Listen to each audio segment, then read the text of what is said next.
And this is another police report. Can you see the name of that officer who's writing in this report?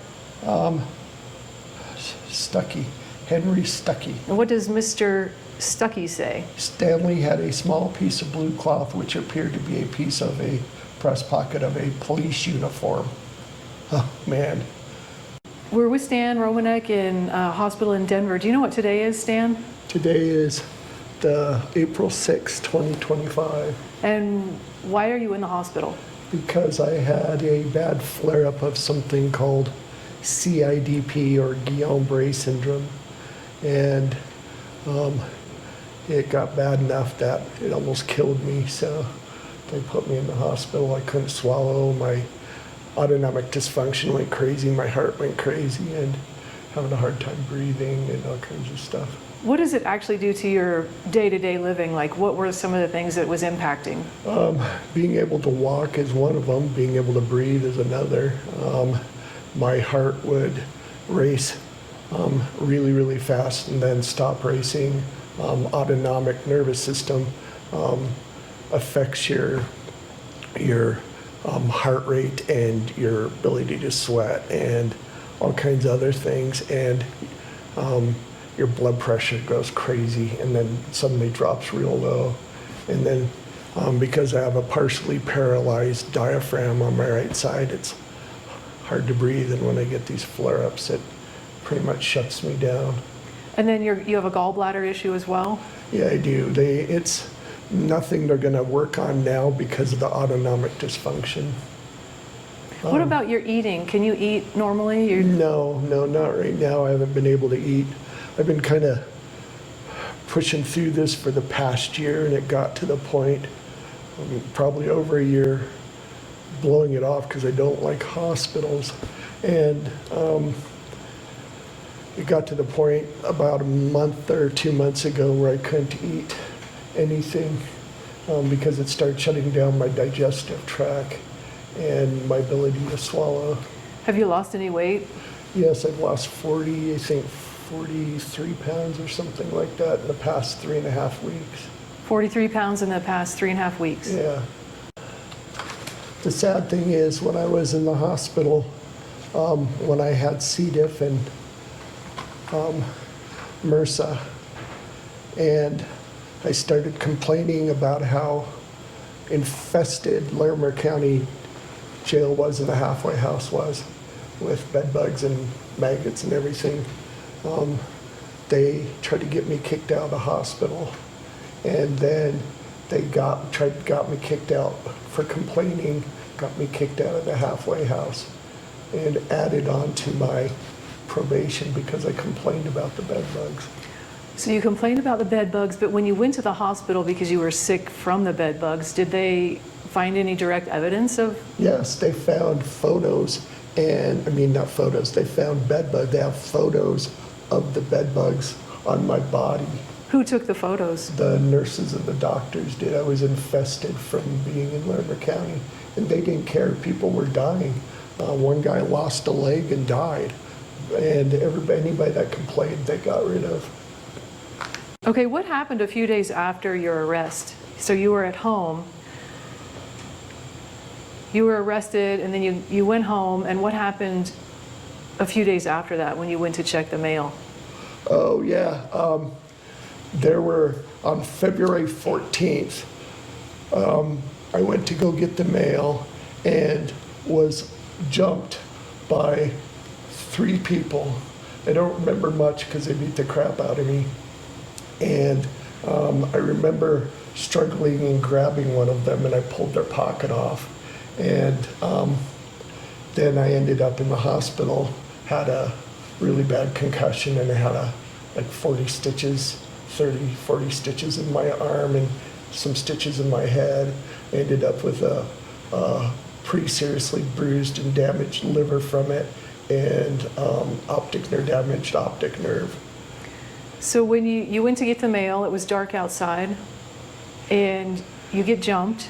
Did you notice any vehicles around you? Yeah, I noticed like a black unmarked, was it black or white? I think it was unmarked. I think it was black. God, it's been so long.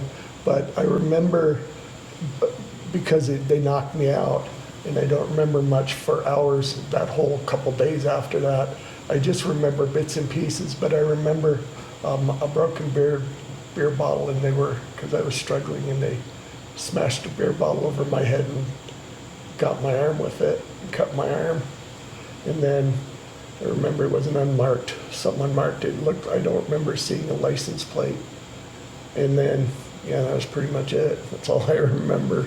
So who did you call after, or did Lisa call the police? What happened? How did Lisa you? took me to she called the police and then took me to the hospital closest.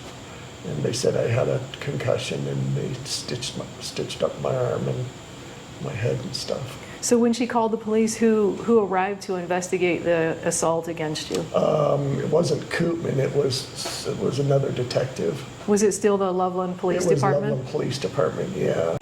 So I'm going to ask you to review an actual police report from that time. Just read it over to yourself, and then I'll ask you some questions. Sure. So can you see, so this is from the actual police report, the narrative from your assault.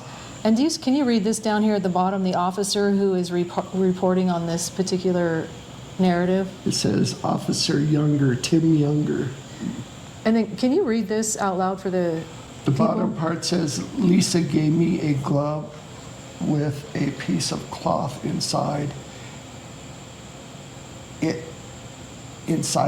that Stanley was or it'd say, Lisa gave me a glove with a piece of cloth inside it that Stanley was grasping when he came home after the assault. I turned the glove over to CST, Doug Savage, for evidence and chain of custody. So that's Officer Tim Younger. Yes. From Loveland Police Department in Yes. his police report. And again, this is a part of the police report from your assault. Can you see the officer's name on that page? Officer Jennifer Hines. And what does she say in her report? I talked to Lisa, and she said when she found Stanley, he had a piece of cloth in his hand. The cloth looked like part of a shirt pocket from a dark blue article of clothing. The clothing to have been neatly torn from, and was not the whole pocket. It was approximately half. This item was collected by Officer Younger and turned over to Officer Savage for processing. So we have a second officer who is talking about this piece of cloth. Yes. And this is another police report. Can you see the name of that officer who's writing in this report? Stucky, Henry Stucky. And what does Mr. Stucky say? Stanley had a small piece of blue cloth which appeared to be a piece of a breast pocket of a police uniform. Oh, man. The cloth was square and appeared that it was cut with scissors and did not look like it was torn off during the struggle. The cloth was not ripped off at the seams. The cloth was collected and later pieced in evidence. What Pieced in evidence What does Officer Stucky say? that it was cut, which wasn't true. What else? What did he say it looked like? A police uniform, which was true, which was very true, because I remember that they were police officers that jumped me, and when I tried to tell them about it, they tried to divert the subject, and later found out that somebody, while I was in the hospital, sanitized the area where I got jumped, because when Lisa went to go check after they found me, it was all, pieces of beer bottle and everything, and blood everywhere. But later, when we came back from Lisa came back from the hospital, it was all cleaned up. There was nothing there anymore. Did you get a traumatic brain injury as a result of that I did, assault? Yeah. I got Yeah, it screwed me up for a while. Okay, Still have memory issues. I'm going to show you a photo taken from evidence of your assault, and then I want to ask you a question about it. Yeah. So while we're waiting for this computer to open, what did those 3 officers say about the blue fabric? That a lot of them thought it looked like a police uniform fabric. And How did they describe it? what I remember them saying, and my memory is kind of fuzzy, so the bits and pieces I do remember, they said it looked like a pocket of a police uniform. There we go. Review what Officer Stucky, Henry Stucky, said about how the fabric looked. Well, they said that, Stucky said that it appeared to be cut with scissors, and like it was, did not look like it was torn off during the struggle. This is an actual photograph from Loveland Police Department evidence. Okay? And you just refreshed your memory about what Officer Stucky said, Yes. how it looked like it was what? Cut. Cut. Yeah. This is the Loveland Police Department evidence, photo evidence. What does that look like? That is not cut at all. That is torn. That is absolutely torn. There is no cut in there at all. Does that look like scissors were taken and cut off of a No, it police looked uniform? like somebody had a hard time ripping it off somebody. Now look, is this the photograph that you provided? Or is this from the No, police department it's evidence? not for me. I was knocked out, so I couldn't have taken that picture. So that had to be from the police. So even though it's written in the report that it looked like it was cut, Yeah, their own evidence photo shows. that it's torn. Yeah, what scumbag. Unbelievable. As you were going through the prosecution and the DA Ritter and DA Murray, do you remember what they would say to the Judge Blanco about your medical issues and your health concerns? Do you have any recall about that? I don't remember exactly. Did they believe you? No, they tried to say that I was lying about everything. Do you remember that in hearings and? Yeah, until the very end. Yeah, I remember that in the hearings. Oh, he's making it up, blah, blah, blah. And even though I had evidence and doctors, reports and stuff, they tried to say that all of it was baloney.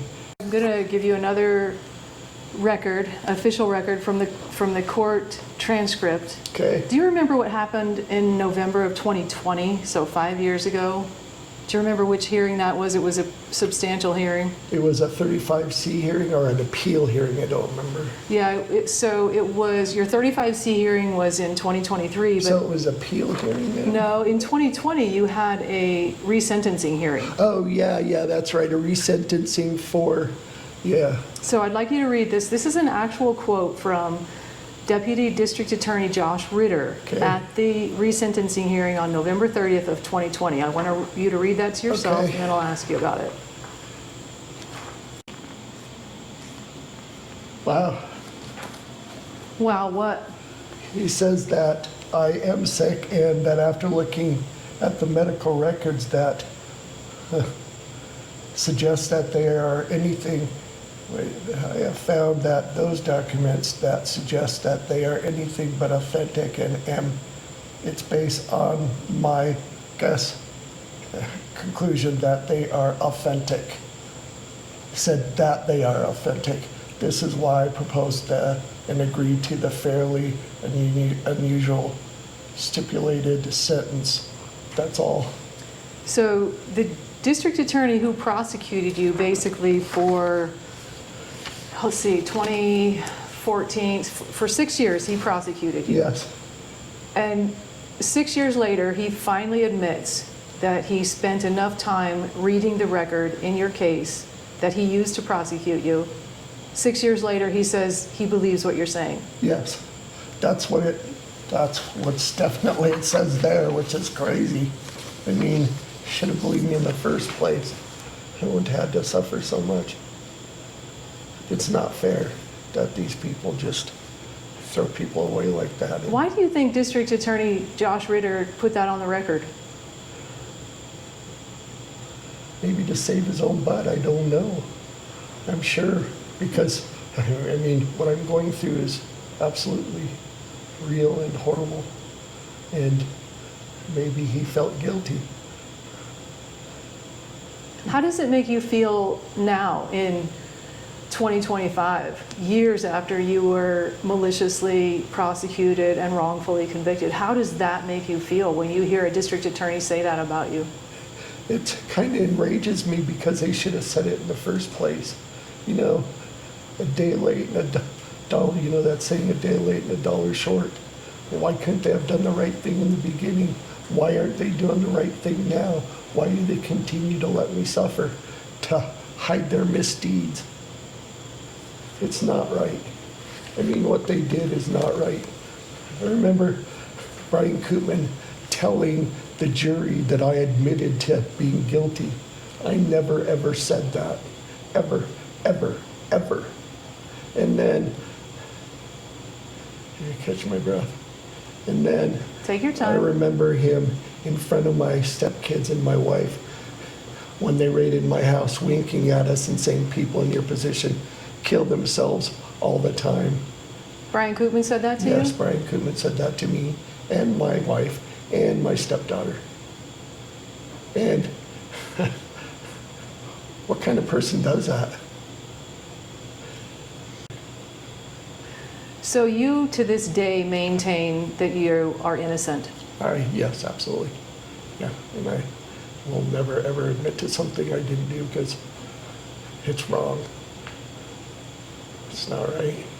And they tell me if I don't admit to it, they're gonna put me in prison for the rest of my life. They've told me that multiple times. They said, you have to admit because of your charges, you have to admit you did it. And all this other stuff, it's like, that's not fair. It's not fair. Do you ever plan on admitting to doing something you didn't do? Oh, God. I just can't do it. Just can't do it. So you're going to keep fighting? I'm gonna, well, depending on how much longer I have to live. You're going to keep fighting till the day you die? Yeah, To prove your innocence? yeah. Hopefully I'll be out by then and be free. I'm going to show you another photo from the Loveland Police Department evidence. Yes.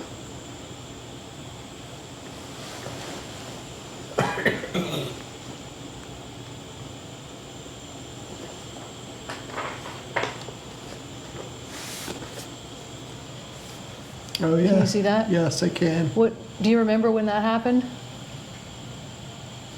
I thought, if I remember right, if I'm not, I think that was the day before they raided my house. So you got raided in 2013. Yes. Oh, first of all, for the people who don't exactly understand, you have a traumatic brain injury from being assaulted. So does that impact your recall of dates? It does. I've got a little bit of a memory issue, yeah, for sure. So you got arrested in 2014, in February of 2014. Like 10 days later, you were assaulted. Yes. But between those two events, your arrest and your assault, this happened.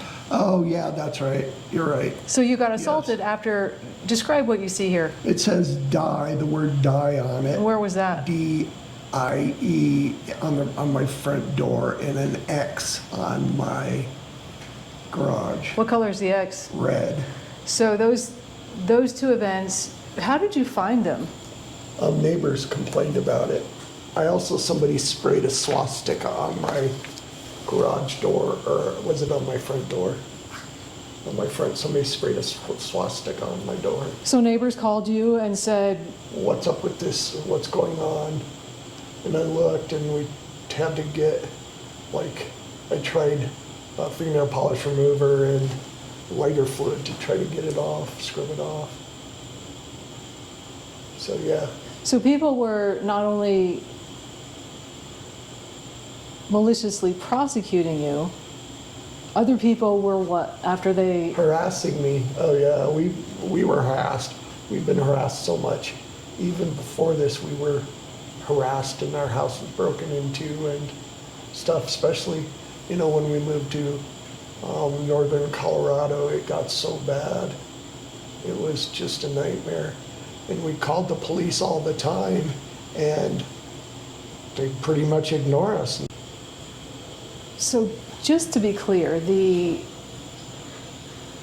there are good officers at the Loveland Police Yes, Department. there are great officers in Loveland Police Department, but they're being, trampled on by the bad ones. And they actually told you. Yes, they told me that the chief of police was going to inform me, and they didn't know why, and that he was telling everybody to ignore me, ignore our complaints, ignore, and it's on record. Do you remember the name of the officer who said that it looked like your pocket was cut instead of torn? It was, you'll have to show me, I don't remember. So there was a Henry Stucky. Oh, Stucky, yes, it was Stucky. It was Henry Stucky it was Henry Stucky that said that that I cut the pocket, or the pocket was insinuated that I cut the pocket. Mm-hmm. Did you cut the pocket? Hell no. Come on. Yeah, obviously you could see that it was torn. I don't even barely remember ripping it off the guy's shirt as we were struggling. Mm-hmm. A pattern that is seen consistently in the cases of malicious prosecutions and wrongful convictions in the 8th Judicial District, Larimer County, Colorado, is this. Police report narratives are often used by corrupt officers and dirty agencies to make the judge, jury, and public believe that the so-called facts in the reports are true, even though the direct evidence, such as their own evidence photographs, prove that the officers are lying. The assault against Stan Romanek is a prime example of how dirty cops twist the facts to fit their frame job. Officer Hines writes in her report that she looked at the cloth and it appeared to have been neatly torn. The evidence photo shows that the cloth is not neatly torn.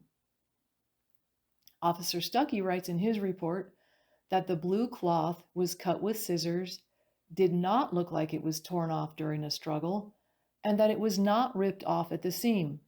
The evidence photo shows that the cloth was not cut with scissors, and that the cloth does look like it was torn off during a struggle, and that it was ripped off at the seam. The police evidence photo of the blue cloth is obviously not neatly torn. It is obviously not cut with scissors. But the most obvious and damning fact that Officer Stucky does get right is that the blue cloth appears to be a pocket from a police uniform. Stucky knows that because he is wearing a police uniform that matches the pocket that Stan Romanek desperately tore off of the uniform that assaulted him. And Officer Stucky backs up Hines and goes even further. Now, remember, when a prosecuting attorney or defense attorney read the report, they accept it as true. Many times, the attorneys do not take the time to compare the direct evidence photo against what the officers wrote in their reports. This is because we are still trusting human beings. We want to believe that the cops are clean and that they would never lie about something that is so easy to disprove. The essence of the dirty cop game is that oftentimes district attorneys and defense attorneys do not catch the trick. Especially when more than one officer writes a similar narrative, the attorneys on both sides simply don't question if the reports are accurate. When an investigation is conducted by an agency that has a history of rewarding dirty cops for bad police work, there is no rational way that any investigation by that agency can be trustworthy. In a letter dated April 7th, 2025, Stan's neurologist explains that he is in the hospital for CIDP, chronic inflammatory demyelinating polyneuritis.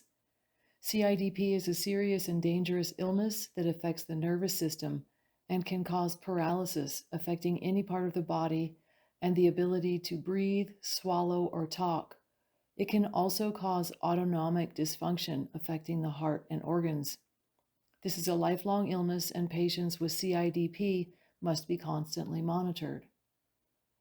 Stan has been through this before, and he knows that if he doesn't work hard to stay on his feet during these flare-ups, then he will be wheelchair bound. During this particular bout, Stan is experiencing paralyzed vocal cords, partially paralyzed diaphragm, and his heart rate variability is so extreme from highs and lows that the heart monitors at the hospital are not functioning. We're not going to mention exactly where you are in the hospital, in which location, but is there anything you would like to say in general to the people who are taking care of you right now? Thank God for them, because they saved my life. The people in this hospital were amazing. When I got so sick in Larimer County when I was incarcerated, and I ended up with MRSA and C. diff and almost died. You know, the hospital up there that they sent me to, I almost died there. But when I came to this place, the people here are amazing. And then shortly after, you know, I got Guillain-Barré and was misdiagnosed. And then they diagnosed me correctly and saved my life. So the hospital you're in right now is the hospital that correctly diagnosed you? Yes. And that's why you're still alive today? Yes, yeah.